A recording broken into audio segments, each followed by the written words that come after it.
La créativité, c'est d'abord des stéréotypes bloquants à déverrouiller. J'entends beaucoup de commentaires approximatifs, voire faux sur la créativité. Souvent, c'est utilisé comme un synonyme d'avoir des idées. On s'attend à ce que ça soit spectaculaire, à ce que ça produise un effet waouh.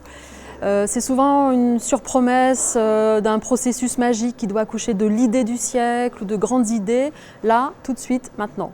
Et puis aussi, j'entends que c'est compliqué, que c'est ingérable, ou que la créativité, c'est pour les créatifs.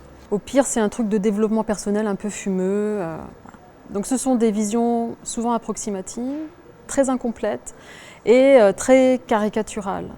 C'est une façon de mettre le sujet de côté, de le disqualifier, de ne pas le traiter. Ces stéréotypes font que peu d'entre nous se sentent vraiment à l'aise sur le sujet de la créativité et j'entends souvent dire « Non, je ne suis pas créatif car je n'ai pas d'idée ».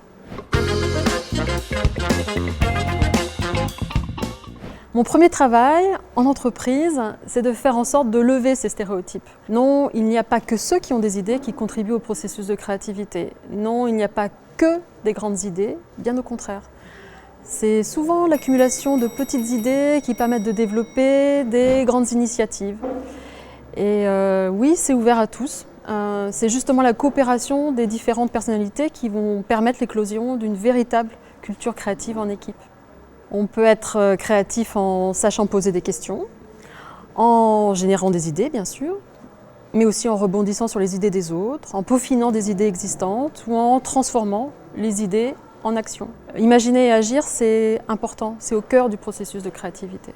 La créativité, ça nous met beaucoup en relation avec les autres, dont les volontés peuvent être différentes, dont les tempéraments peuvent être variables, instables, imprévisibles. La créativité, ça apporte de l'énergie, de la motivation, beaucoup de ressources pour être plus efficace et pour trouver plus de sens à son travail, avoir du plaisir à performer.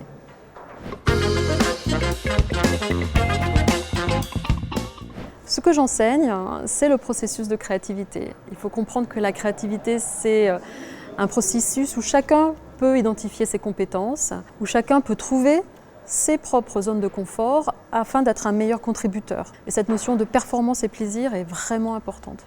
D'une certaine manière, c'est mettre à l'aise chacun pour qu'il libère son énergie créative. C'est faire aussi comprendre les biorhythmes d'une équipe.